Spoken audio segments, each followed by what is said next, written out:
Hola, buenas noches, ¿cómo están? Yo espero que todos ustedes estén bien y que, bueno, todos aquellos que nos están escuchando, viendo, sean bendecidos con la palabra de estos días, miércoles.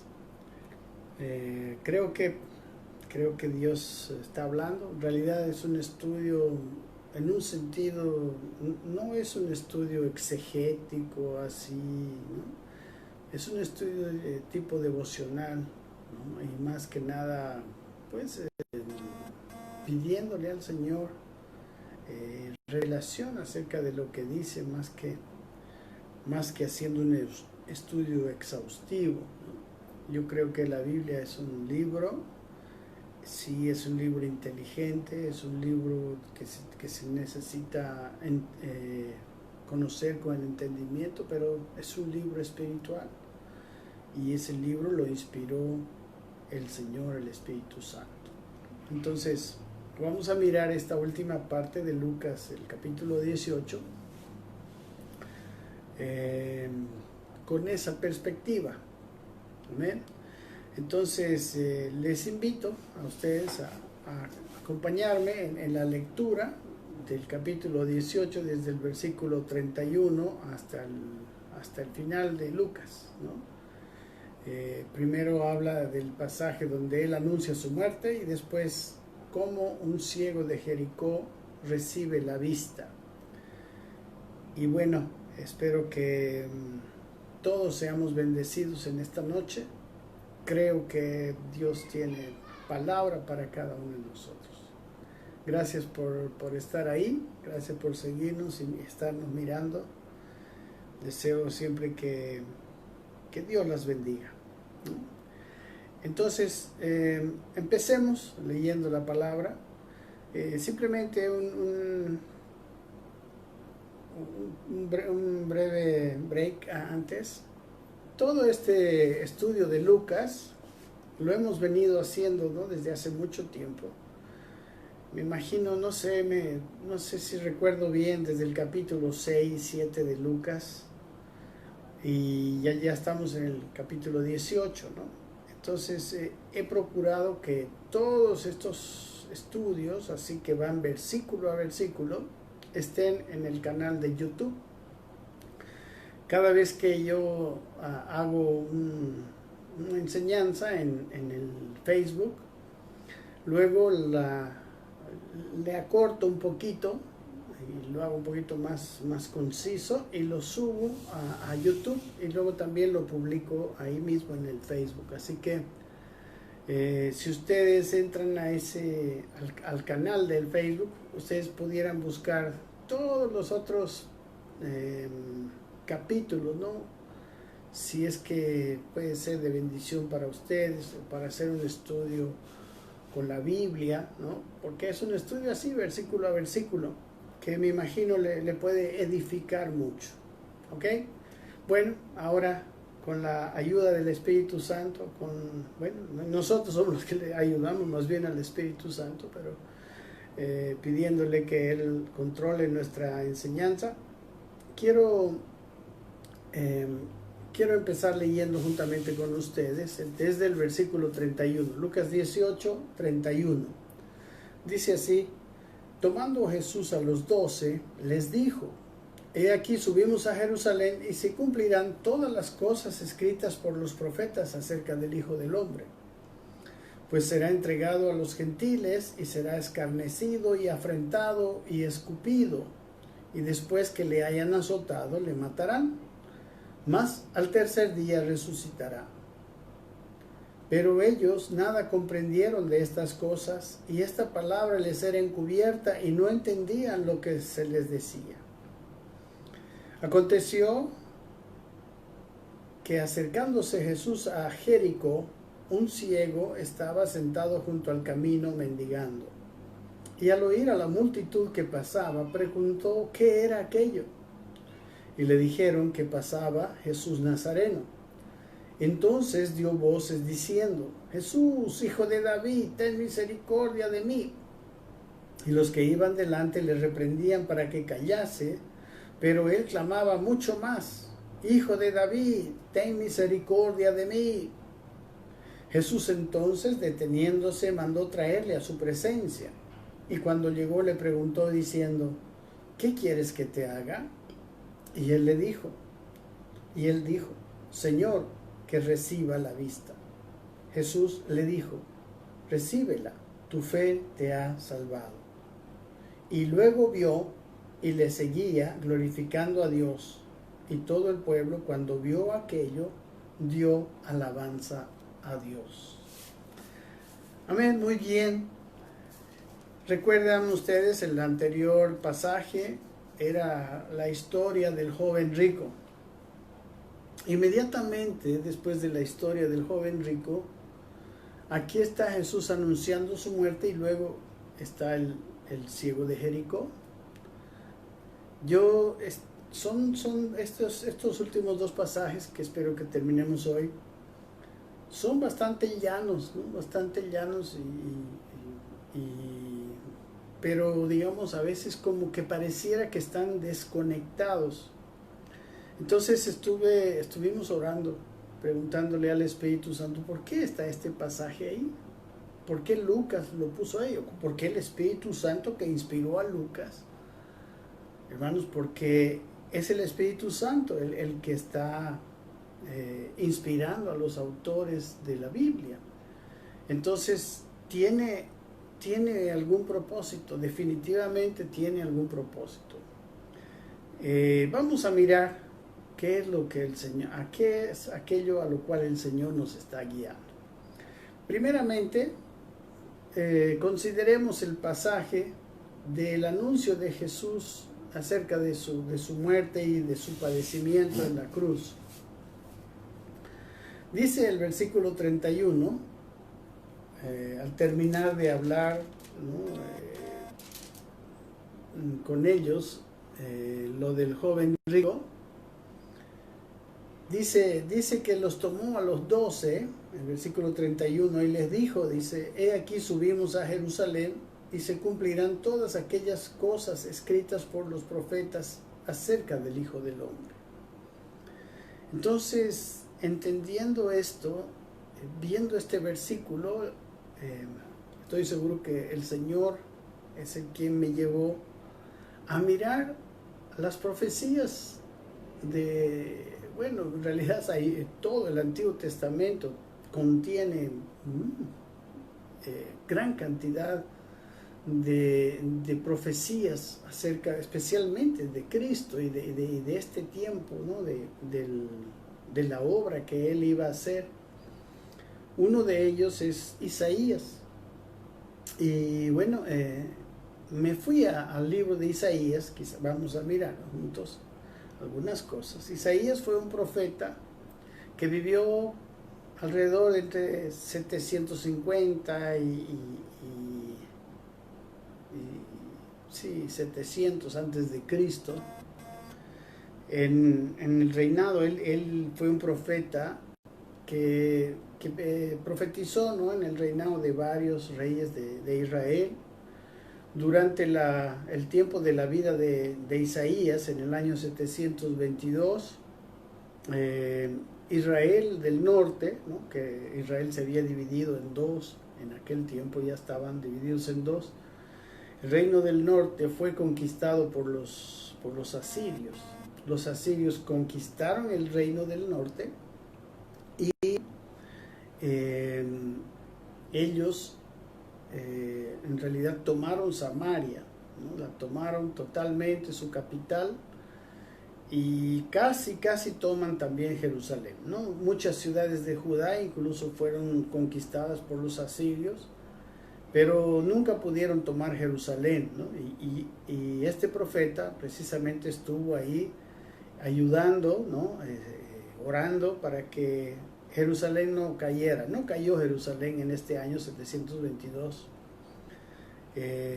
porque Judá había tenido un comportamiento más, podemos decir, mejor que Israel del norte, ¿verdad? Aunque más o menos 100 y poco años después, también Judá y Jerusalén cayeron. ya ahora en manos de los babilonios.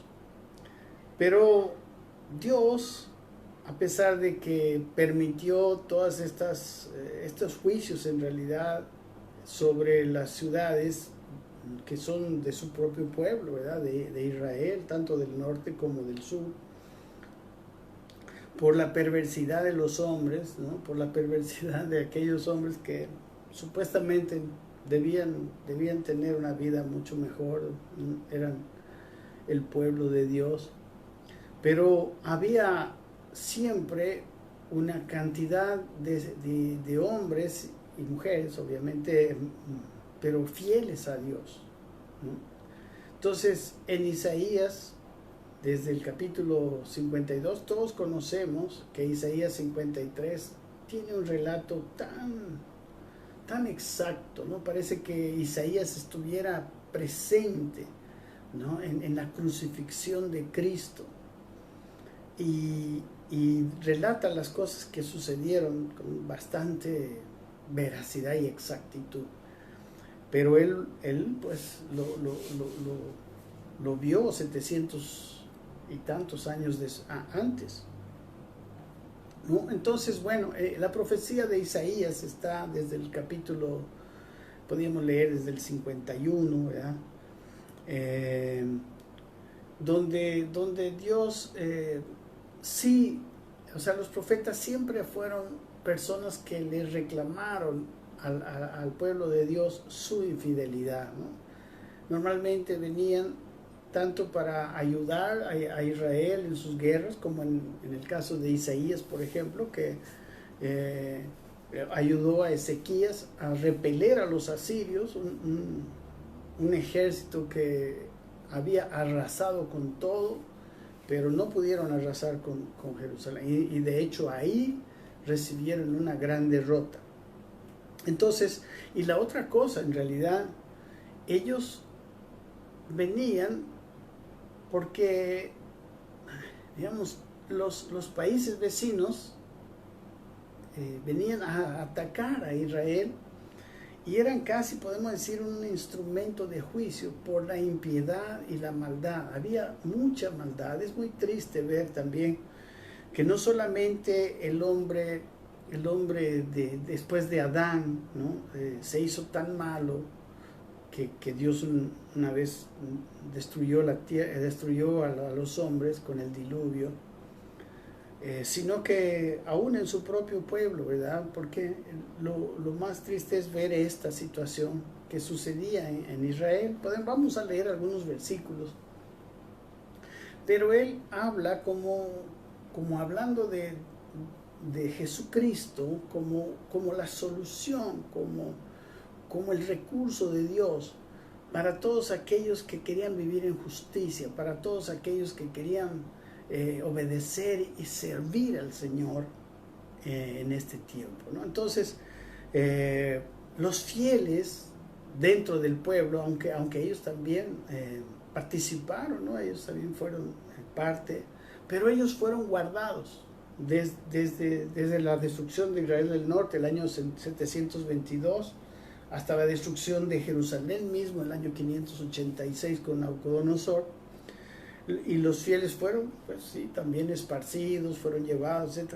No es un buen momento para ahondar, ¿no? en esta situación. Pero esto que está hablando Jesús era la culminación, podemos decir, el comienzo en un sentido y la culminación en otro sentido del plan de Dios. El comienzo porque en realidad Jesús, al morir por nuestros pecados, iba a traer al hombre la posibilidad de cambiar esa vieja naturaleza pecaminosa que lamentablemente también la gente de su pueblo tenía, y que solo podía superarla por fe, pero a ellos también les faltó la fe. Y hoy en día, después de la cruz de Cristo, nosotros tenemos así no solamente una cosa por fe, sino una cosa real, ¿no?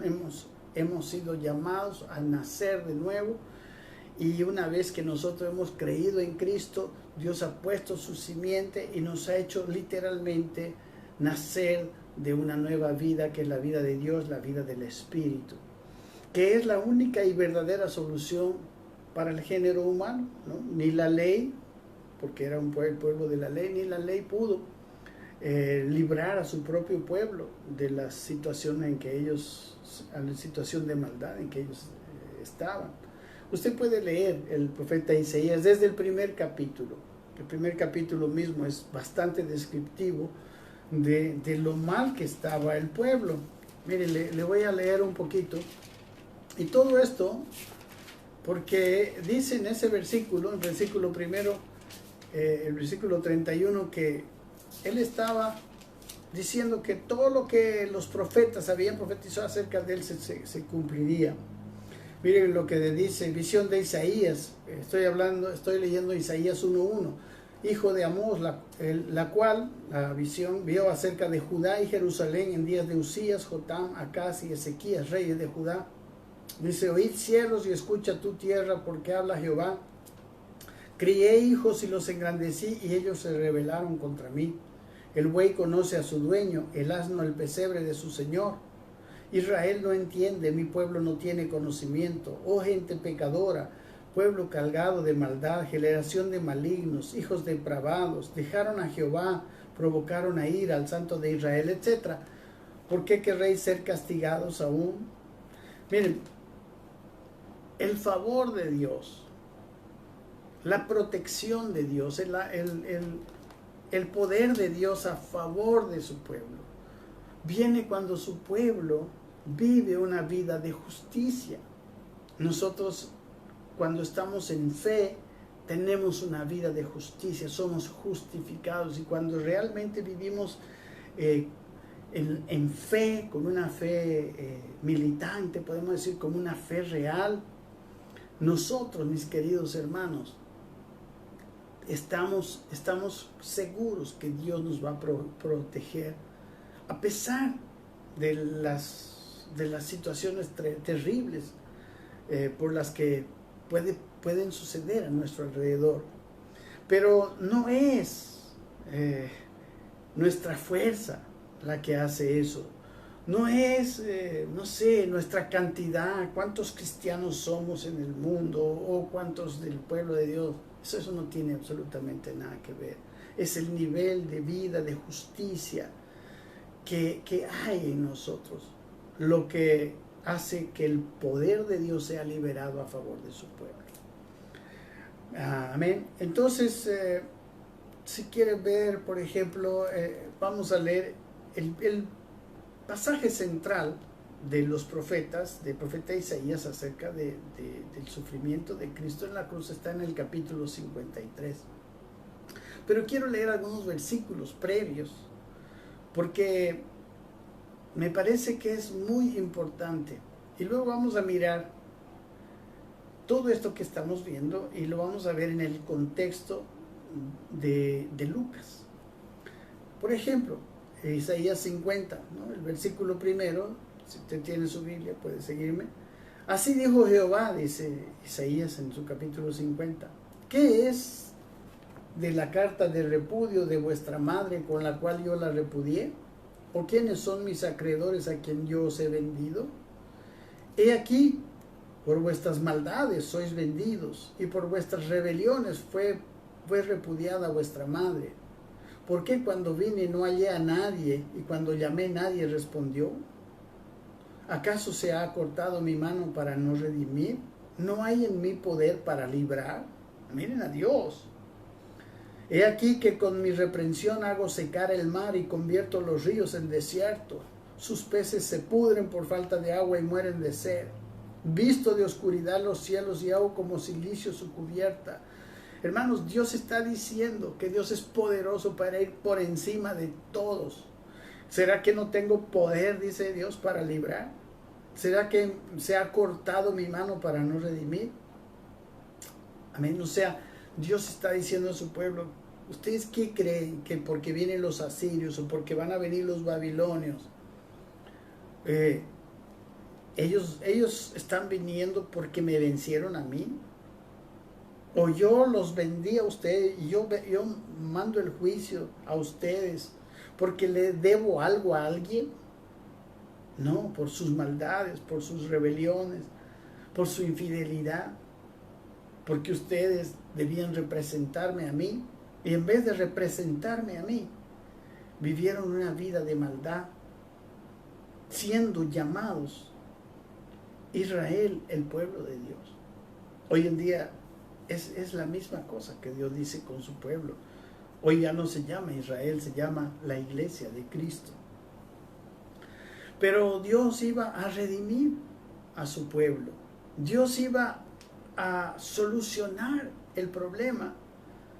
Pero para aquellos que querían vivir justamente, porque no eran el 100% de personas que estaban en esa vida de maldad. ¿Recuerdan cuando, ¿cómo se llama este profeta?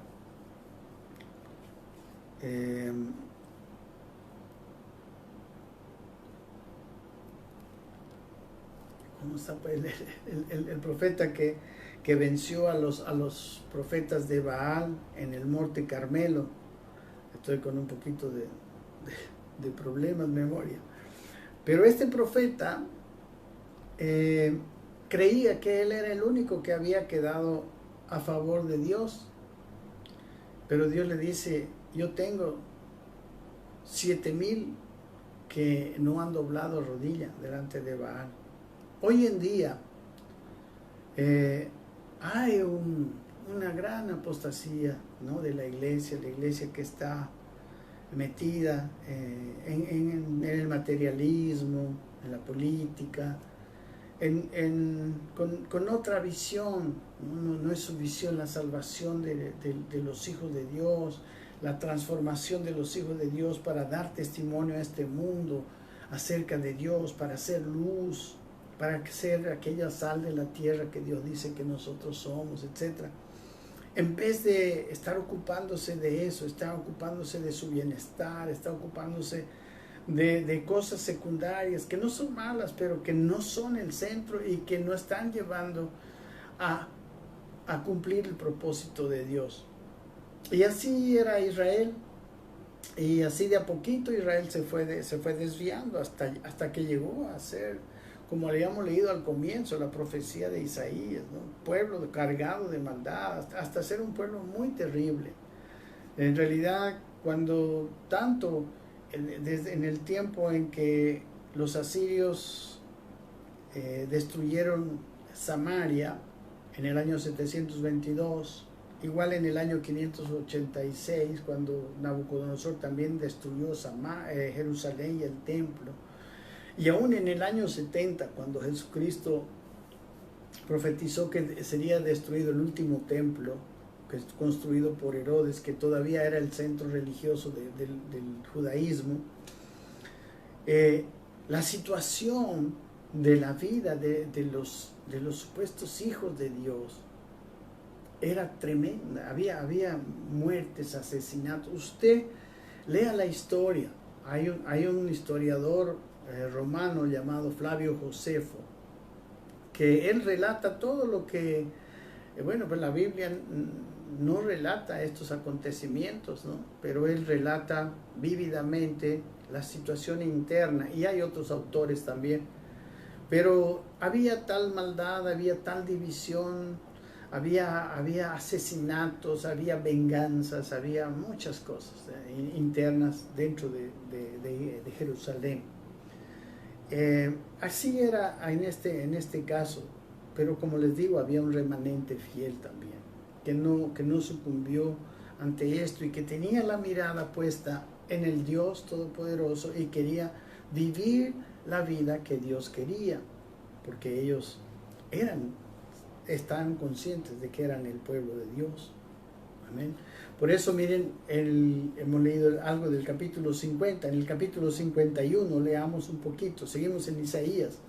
Oídme, dice, los que seguís la justicia, los que buscáis a Jehová, mirad la piedra de donde fuisteis cortados y al hueco de la cantera de donde fuisteis arrancados. Estaba poniéndole la mirada en sus antepasados. Dice, mirad a Abraham vuestro padre y a Sara que os dio a luz. Porque cuando no era más que uno solo, lo llamé y lo bendije y lo multipliqué. O sea, también aquí está. Sigue mostrando el poder de Dios ahora para multiplicar a un hombre fiel, a una pareja fiel. Ciertamente, dice, el versículo 3, ciertamente consolará Jehová a Sión. Sión era el monte central en Jerusalén, pero Sión en realidad siempre es identificado con lo espiritual, con la fidelidad, ¿no? En toda la Biblia, Sión normalmente significa el remanente fiel de Dios, ¿no? Y aquí dice, ciertamente consolará Jehová a Sión, consolará todas sus soledades, y cambiará su desierto en paraíso, y su soledad en huerto de Jehová. Y se hallará en ella alegría y gozo, alabanza y voces de cántico. Miren que estaban en una situación complicada, estaba profetizando el juicio que vendría. Y aquí le está hablando ahora a los que siguen la justicia y a los que buscan a Jehová. Dice el versículo 4, estad atentos a mí, pueblo mío, y oídme, nación mía, porque de mí saldrá la ley y mi justicia para luz de los pueblos. Cercana está mi justicia, ha salido mi salvación, y mis brazos juzgarán a los pueblos. A mí me esperarán los de la costa, y en mi brazo ponen su esperanza.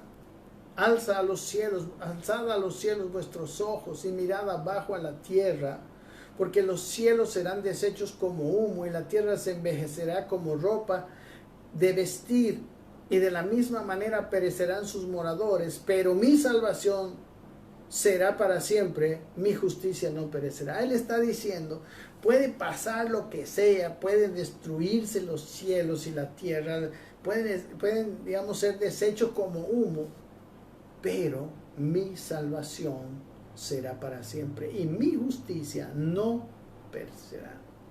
Oídme los que conocéis justicia, pueblo en cuyo corazón está mi ley. No temáis afrenta de hombres, ni desmayéis por sus ultrajes, porque como a vestidura los comerá polilla, como a lana los comerá gusano, pero mi justicia permanecerá perpetuamente y mi salvación por siglos de siglos. Despiértate, despiértate, le dice a los hombres que tenían en su corazón la ley. Vístete de poder, oh brazo de Jehová. Está hablándole aquí al brazo de Jehová. Despiértate, es como una oración, ¿no? En medio de la descripción que está haciendo Isaías. Ahora, ora, vístete de poder, oh brazo de Jehová. Despiértate como en el tiempo antiguo, en los siglos pasados. Dice, ¿no eres tú el que cortó a Rahab y el que hirió al dragón? ¿No eres tú el que secó el mar, las aguas del gran abismo, el que transformó en camino las profundidades del mar para que pasaran los redimidos? Ciertamente volverán los redimidos de Jehová, volverán a Sión cantando, y gozo perpetuo habrá sobre sus cabezas. Tendrán gozo y alegría, y el dolor y el gemido huirán. Este sigue siendo la profecía y ahora está hablando Dios. Yo soy vuestro consolador. ¿Quién eres tú para que tengas temor del hombre que es mortal y del hijo del hombre que es como heno? Los que tenemos fe no debemos temer. Y ya te has olvidado de Jehová tu hacedor, que extendió los cielos y fundó la tierra, y todo el día temiste continuamente del furor del que aflige cuando se disponía para destruir. Pero ¿dónde está el furor del que aflige? El preso agobiado será libertado pronto, no morirá en la mazamorra, ni le faltará su pan. Porque yo, Jehová, que agito el mar y hago rugir las ondas, soy tu Dios, cuyo nombre es Jehová de los ejércitos. El versículo 17, despierta, despiértate, levántate, oh Jerusalén, que bebiste de la mano de Jehová el cáliz de su ira, ¿verdad? Porque fue destruido. Y porque el cáliz del aturdimiento bebiste hasta los sedimentos. Jerusalén, las veces que fue destruida, fue destruida con mucho dolor, con mucha hambre, mucha destrucción, mucha sangre, etc. De todos los hijos que dio a luz, no hay quien la guíe, ni quien ni quien la tome de la mano de todos los hijos que crió. Estas dos cosas te han acontecido: asolamiento y quebrantamiento, hambre y espada. ¿Quién se dolerá de ti? ¿Quién te consolará? Tus hijos desmayaron, estuvieron tendidos en las encrucijadas de todos los caminos, como antílope en red, llenos de indignación de Jehová, de la ira del Dios tuyo. Dice: oye pues ahora esto, afligida, ebria y no de vino. Así dijo Jehová el Señor tu Dios, el cual aboga por su pueblo. He aquí, he quitado de tu mano el cáliz de aturdimiento. Los sedimentos del cáliz de mi ira nunca más lo beberás, y lo pondré en mano de tus angustiadores, que dijeron a tu alma: inclínate y pasaremos por encima de ti. Y tú pusiste tu cuerpo como tierra y como camino para que pasaran. Despierta, dice el capítulo siguiente, despiértate, vístete de poder, oh Sión, vístete tu ropa hermosa, oh Jerusalén, ciudad santa, porque nunca más vendrá a ti incircunciso ni inmundo. Sacúdete del polvo, levántate y siéntate, Jerusalén, suelta las ataduras de tu cuello, cautiva, hija de Sión, porque así dice Jehová: de falte fuisteis vendidos, por tanto sin dinero seréis rescatados, etcétera. Miren, si usted sigue leyendo, Dios está diciendo: ustedes van a ser redimidos. Ciertamente ha venido juicio, porque tiene que venir juicio, porque Dios es el juez de toda la tierra y Él no hace acepción de personas.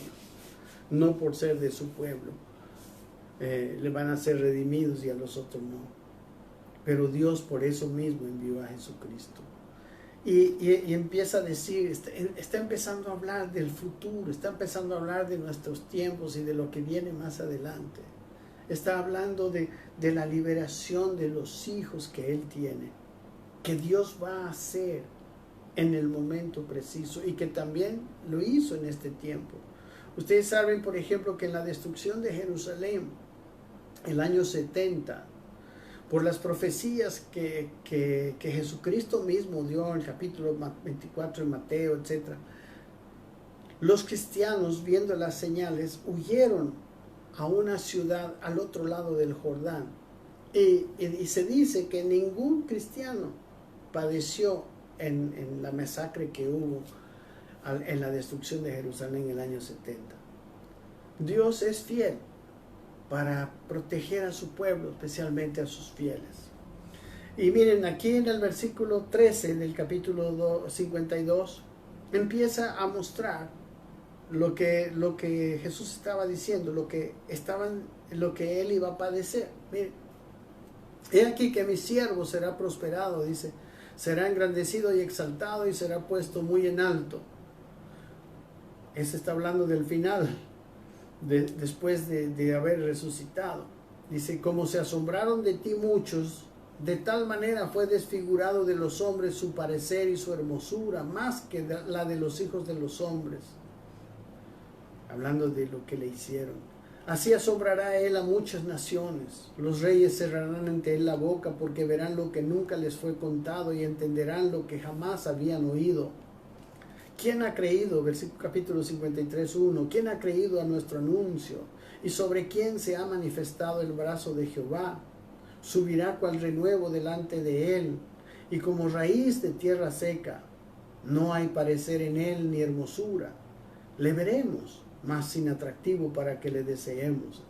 Usted, no sé si yo vi la película de Mel Gibson, ¿no? Y ahí muestra algunas escenas. No había nada atractivo en ese Jesús de Mel Gibson, porque le habían realmente, le habían hecho mucho daño, como lo que hicieron realmente, ¿verdad? Versículo 3: despreciado y desechado entre los hombres, varón de dolores, experimentado en quebranto, y como que escondimos de él el rostro, fue menospreciado y no lo estimamos. Y dice: ciertamente llevó él nuestras enfermedades y sufrió nuestros dolores, y nosotros le tuvimos por azotado, por herido de Dios y abatido. Mas él herido fue por nuestras rebeliones, molido por nuestros pecados. El castigo de nuestra paz fue sobre él, y por su llaga fuimos nosotros curados. Todos nosotros nos descarriamos como ovejas, cada cual se apartó por su camino, mas Jehová cargó en él el pecado de todos nosotros. Angustiado él y afligido, no abrió su boca. Como cordero fue llevado al matadero, y como oveja delante de sus trasquiladores. Enmudeció y no abrió su boca. Por cárcel y por juicio fue quitado, y su generación, ¿quién la contará? Porque fue cortado de la tierra de los vivientes, y por la rebelión de mi pueblo fue herido. Y sigue y cuenta realmente lo que pasó Jesucristo, y que era necesario, porque el juez justo de toda la tierra, que juzga a los impíos y a los malvados, no podía perdonarnos gratuitamente. Alguien tenía que pagar por nuestros pecados, por nuestras rebeliones. Alguien tenía que sufrir el castigo de nuestra paz. Y este fue podemos decir, el plan, la culminación del plan de Dios en Jesucristo. Y usted puede seguir viendo. Al final dice el versículo 11, el 10, ¿no? Con todo esto Jehová quiso quebrantarlo, sujetándolo a padecimiento. Cuando haya puesto su vida en expiación por el pecado, verá linaje, ¿no? Verá hijos, que somos nosotros. Vivirá por largos días, y la voluntad de Jehová será en su mano prosperada. Verá el fruto de la aflicción de su alma y quedará satisfecho. Por su conocimiento justificará mi siervo justo a muchos, y llevará las iniquidades de ellos, etc. Y luego miren, en el capítulo 54, habla nos habla a los que somos beneficiados por este juicio que fue derramado en su Hijo, pero por causa de nuestros pecados. Y luego le dice el 54:1, dice: regocíjate, oh estéril, la que no daba luz. Levanta canción y da voces de júbilo, la que nunca estuvo de parto, porque más son los hijos de la desamparada que los de la casada, ha dicho Jehová. Ensancha el sitio de tu tienda, y las cortinas de tus habitaciones sean extendidas. No seas escasa, alarga tus cuerdas y refuerza tus estacas, porque te extenderás a la mano derecha y a la mano izquierda, y tu descendencia heredará naciones y habitarán las ciudades asoladas. No temas, pues no serás confundida. Está hablando a su iglesia. Y no te avergüences, porque no serás afrentada, sino que te olvidarás de la vergüenza de tu juventud, y de la afrenta de tu viudez no tendrás más memoria, porque tu marido es tu hacedor.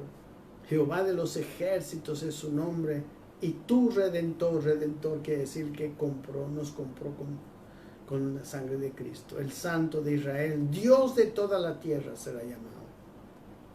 Porque como mujer abandonada y triste de espíritu te llamó Jehová, y como la esposa de la juventud que es repudiada, dijo el Dios tuyo. Así nos llamó. Por un breve momento nos dice: te abandoné, pero te recogeré con grandes misericordias. Con un poco de ira escondí mi rostro de ti por un momento, pero con misericordia eterna tendré compasión de ti, dijo Jehová tu Redentor. Amén. Hermanos, ustedes pueden seguir leyendo, pero Dios quiere eso.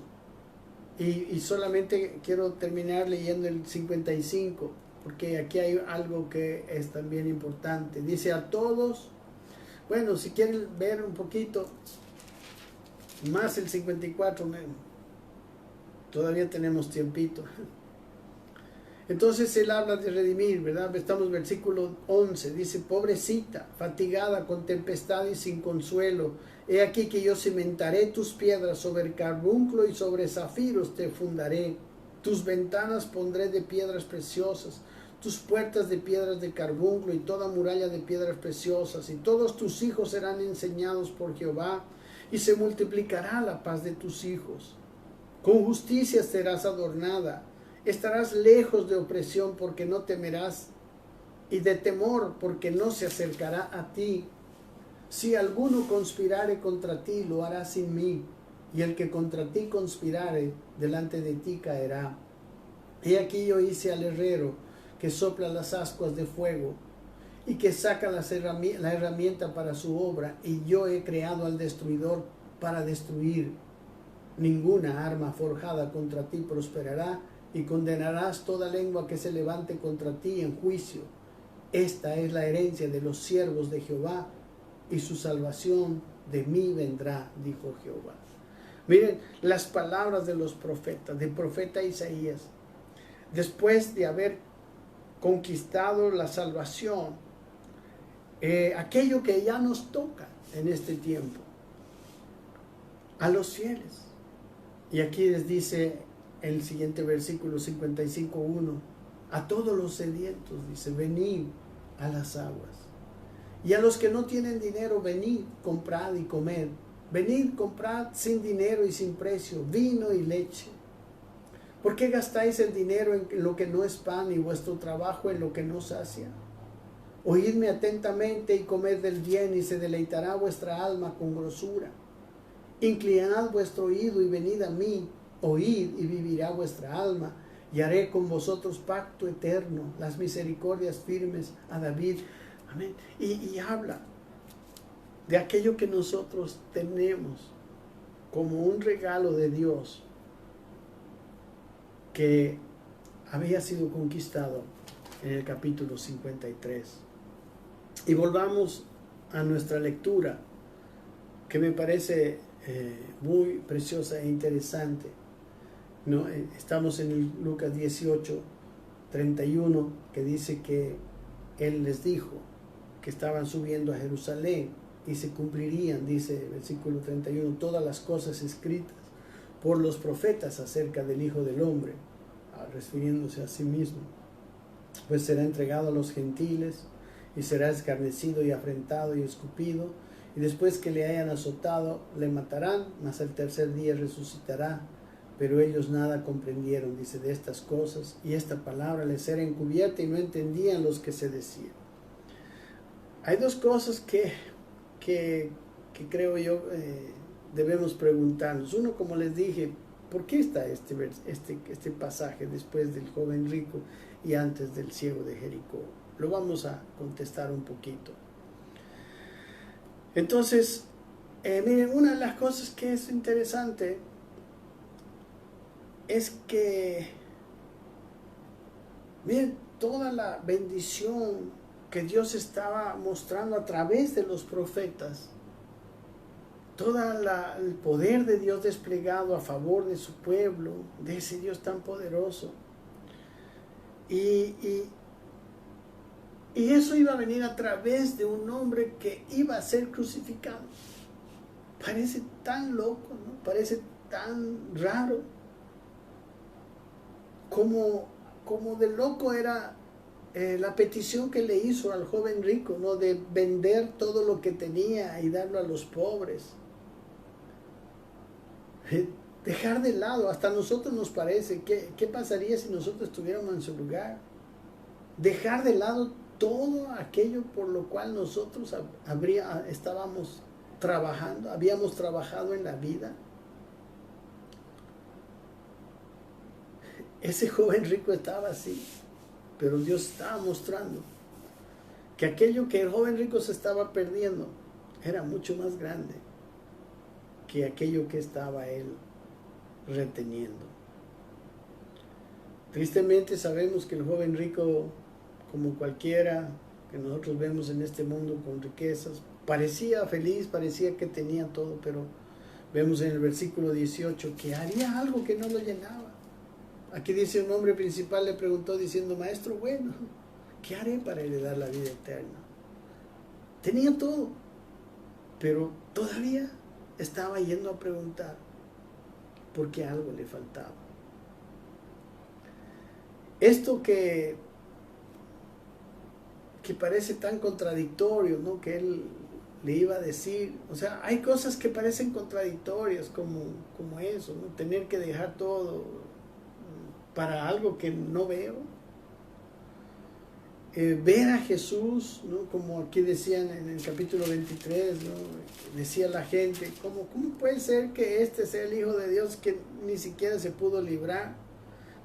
Capítulo 23, versículo 35, dice, y el pueblo que estaba mirando, ya está crucificado Jesús, y el pueblo estaba mirando y aún los gobernantes se burlaban de él diciendo, a otro salvó, sálvese a sí mismo si este es el Cristo, el escogido de Dios. Como si no tuviera poder. Dice, los soldados también, versículo 36, le escarnecían, acercándose y presentándole vinagre y diciendo, si tú eres el rey de los judíos, sálvate a ti mismo. Parece loco que ese sea el Salvador, el que nos va a guardar, el que nos va a dar ese futuro maravilloso por la eternidad, y también que Él nos guardará de toda arma forjada contra nosotros, y que Él se va a levantar contra toda persona que levante su lengua en juicio contra nosotros. Obviamente está hablando de los que están decididos, a los que están justos, a los que realmente creen en Cristo. Es tan loco, miren, el apóstol Pablo dice, por ejemplo, que era tan difícil. Miren, en Primera de Corintios, en el capítulo 2, dice que si estos hombres hubieran visto lo espiritual, por ejemplo, dice en el versículo 7, mas hablamos, dice Pablo a los Corintios, sabiduría de Dios en misterio, la sabiduría oculta, la cual Dios predestinó antes de los siglos para nuestra gloria, la que ninguno de los príncipes de este siglo conoció, porque si la hubieran conocido, nunca hubieran crucificado al Señor de gloria. Antes bien, dice, como está escrito, cosas que ojo no vio, ni oído oyó, ni han subido en corazón de hombre, son las que Dios ha preparado para los que le aman. Pero Dios nos las reveló a nosotros por el Espíritu, porque el Espíritu todo lo escudriña, aún lo profundo de Dios. Hay cosas espirituales, inentendibles a los ojos. Quizás Dios estaba queriendo mostrarles aquí, mis queridos hermanos, cómo el profeta Isaías, como los profetas, lo que habían profetizado para él estaba viniendo, y cómo este joven rico estaba tan ciego que estaba menospreciando esa salvación por aferrarse a sus riquezas. Otra pregunta es, ¿por qué? En el versículo 34 dice, pero ellos nada comprendieron de estas cosas, y esta palabra les era encubierta y no la entendían lo que se les decía. ¿Por qué Jesucristo habla algo que no entenderían en ese momento? Yo me imagino que para más adelante sí les vino a ser entendible, ¿no? Y eso les iba a servir de consuelo y de ánimo. En este momento no. Amén. Aquí también estaban sus ojos velados. Por eso el siguiente pasaje es la curación de una ceguera, ¿no? Jesús también les está mostrando, ¿no? Y el apóstol, Lucas, nos está llevando en esa progresión. Miren, para mostrarles acerca de la ceguera, los discípulos en un sentido los seguían, pero en un sentido también tenían varias cegueras. Muchas veces Jesús los acusó de que tenían falta de fe, o generación incrédula y perversa, etc. Y luego viene la historia del ciego de Jericó, y rápidamente vamos a leerla porque quiero concluir este capítulo. Dice, aconteció que acercándose Jesús a Jericó, un ciego estaba sentado junto al camino mendigando. Lo hemos leído, ¿verdad? ¿Qué era Jericó? Jericó era la ciudad principal, el principal escollo que tuvieron los israelitas en la conquista de la tierra que ellos iban a habitar, ¿no? La tierra prometida. Jericó fue aquella ciudad donde milagrosamente los muros cayeron, porque era una ciudad amurallada. Era un recuerdo, Jericó, estoy seguro que esto está puesto aquí con toda intención, que era un gran milagro de la Biblia. Quizás también esta sanidad que traería fe a los ricos de este mundo, aún en su ceguera, de ver lo visible y despreciar lo eterno. Como le dijo aquí, cuando le preguntaron, entonces él dijo que era más difícil meter a un rico en el reino de los cielos que a un camello por el ojo de una aguja.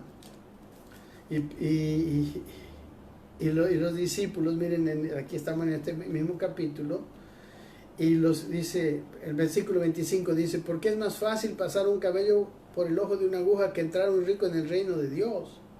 Y los que oyeron esto dijeron, ¿quién pues podrá ser salvo? Y él les dijo, lo que es imposible para los hombres es posible para Dios. Aquí la entrada a Jericó, el Jericó mismo muestra un milagro de Dios. Y luego miramos la sanidad de este ciego, también otro milagro de Dios, que puede ser que nos esté mostrando que aún los ricos que están ciegos, Dios les puede dar la vista para poder vislumbrar y poder apreciar el valor de lo eterno. Yo creo que debemos nosotros orar al Señor cuando no estamos mirando, no estamos apreciando verdaderamente la gran salvación que Dios nos dio. Quizá nosotros apreciamos tanto nuestras posesiones. Y aquí en este pasaje hay algo que aprender del ciego. Porque el ciego milagrosamente fue librado de su ceguera. Miren, aquí de este pasaje que hemos leído, podemos aprender varias cosas. Número 1, en el versículo 31, dice que él era un ciego mendigando. Recuerden, estamos relacionando esto con el pasaje anterior. O sea, Dios, yo estoy completamente convencido, no ha puesto las cosas al azar. Y como les digo, al parecer parece que está ahí, no teniendo nada que ver con lo anterior, pero no es así. Primero yo veo que este ciego de nacimiento era un ciego que estaba mendigando. ¿Y sabe qué creo? Creo que Dios mira así a aquellos que son víctimas de la avaricia. Dios los mira como ciegos mendigando. El joven rico, como les decía anteriormente, lo tenía todo, parecía, pero no había verdadera satisfacción en su corazón. En Marcos, el capítulo 10, no solo fue y le preguntó, aquí solamente dice que le preguntó, pero en Marcos, capítulo 10, versículo 17, dice que fue. Dice, por ejemplo, aquí dice, al salir él para seguir su camino, vino uno corriendo, hincando la rodilla delante de él, le preguntó, maestro, bueno, ¿qué haré para heredar la vida eterna? Estaba desesperado este rico. Era un mendigo, como este ciego de Jericó. Y quizás también, así como Dios lo veía al joven rico, también Él está mirando nuestras vidas y nos está enseñando algo en este pasaje.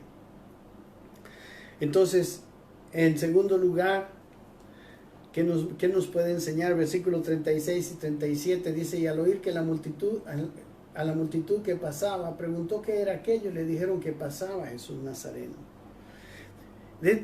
Al lado de él estaba pasando su única esperanza. Quizás también para nosotros es nuestra única esperanza. Lo que es imposible para los hombres es posible para Dios. El que está tomado por la avaricia, es más fácil meter a un camello por el ojo de una aguja que entrarlo a él al reino de Dios. Así que el milagro puede suceder. Está pasando Jesús ahí cerca del ciego, y también podemos decir que Jesús está cerca de nosotros en este mismo momento hablándonos. Versículo 38 y 39, tercer lugar que podemos aprender. Dice, entonces dio voces diciendo, Jesús, hijo de David, ten misericordia de mí. Y los que iban delante le reprendían para que callase, pero él clamaba mucho más: Hijo de David, ten misericordia de mí. ¿Sabe? Él, tercera cosa, él clamó sin ninguna vergüenza. Muchas personas pueden decir que es muy loco, que es muy terrible, somos muy sonsos cuando menospreciamos las cosas materiales. Pero él venció todo eso y venció todo impedimento. Y hubo mucho impedimento, toda crítica. Le dijeron: cállate, ¿no? Dice, le reprendían para que callase, pero él clamaba más. Y creo que esto podemos aprender del ciego de Jericó. Decirle: Señor, líbrame del poder de la avaricia. Y luego otra cosa que podemos, versículo 40 dice que Jesús, dice, deteniéndose, mandó traerle a su presencia, y cuando llegó le preguntó diciendo: ¿qué quieres que te haga? Y él le dijo: Señor, que reciba la vista. Y Jesús le dijo: recíbela, tu fe te ha salvado. ¿Sabe? La última cosa, otra de las cosas, diría, que podemos aprender, me imagino que hay muchas más, es que Jesús está dispuesto a concedernos el milagro de ser libres de la avaricia. Y sabe, solo necesitamos por fe. Él le dijo: tu fe te ha salvado. Dios quiere salvarnos. Él trabajó para salvarnos. Él mostró en el pasaje anterior cuánto le costó,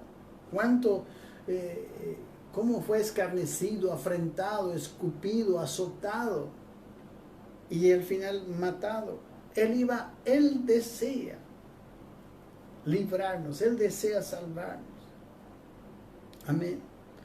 Esto podemos verlo. Y puede haber el milagro de ser libres de toda avaricia. ¿Sabe? Quizás el gran problema del joven rico, era su ceguera espiritual.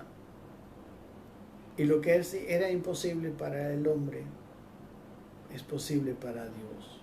Hoy también salir de la ceguera espiritual es una de las mayores necesidades de todos nosotros y del mundo entero. Y miren, aquí ya terminamos el capítulo 18, pero miren, el próximo pasaje es como la aplicación de esto. Aquí hay otro, en el próximo pasaje, es Jesús y Zaqueo, hay otro hombre rico. Si usted lo lee, ahorita no lo vamos a leer, pero lo vamos a ver el próximo miércoles. Otro joven rico. Y también este otro estaba necesitando, ¿no? Tenía un problema que era bajo de estatura. Pero él pudo ver y él pudo apreciar. Él fue salvado de su riqueza, de su ceguera, de la cárcel de la avaricia, en la que él había vivido también toda su vida, porque él era publicano. Y no solo publicano, era jefe de los publicanos. Gente que había vendido a su propio pueblo ante los romanos y les cobraba impuestos y tenía todo el poder para hacerlo, y era odiado incluso. A ellos no les importaba ser odiados por la gente. La avaricia llega a hacer del hombre una persona que no le importan los demás, que no le importa ni siquiera ser odiado. Y bueno, este hombre tenía un problema de estatura, pero para Cristo no hay problema de estatura y no hay problema de ceguera.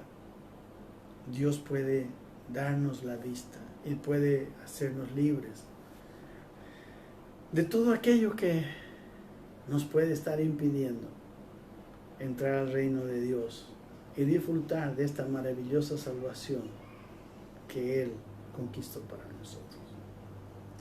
Bueno, espero que lo vea otra vez, medite en esta enseñanza y que esta enseñanza sea de mucha bendición y ayuda para usted, y que terminemos orando. Todos en alguna medida tenemos una atracción por las cosas materiales. Hay en nuestras vidas muchas veces ciertas cosas que nos están impidiendo entrar y disfrutar completamente las riquezas, las bendiciones del reino de Dios. Pero no seamos escasos para Dios, no seamos escasos y disfrutemos de todo lo que su salvación nos quiere dar. Lo material es importante, pero lo material no es lo más importante. Y lo material también estará provisto por Dios. La protección es importante, pero no lo más importante, pero también viene después de Dios. Y no importa las situaciones que pasemos como el pueblo de Israel, que pasó destrucciones, pasó juicios, pero el remanente que él tenía fue librado por Dios. Y nosotros podemos vivir tranquilos en esta vida. Y cuando nos toque irnos con el Señor, Él nos llevará. Bueno, mis queridos amigos y hermanos, espero que la palabra les ayude. Siempre deseo que no solamente sea que ustedes lo hayan visto, yo deseo que otra vez ustedes lean los pasajes como si no hubieran escuchado esta palabra y estén permitiéndole al Espíritu Santo hablarles y si esta palabra que yo estoy compartiendo con ustedes le abre el entendimiento, de su corazón van a ser edificados. Espero que esta palabra tenga ese poder profético que alimenta y edifica el alma. Que Dios los bendiga. Muy buena noche.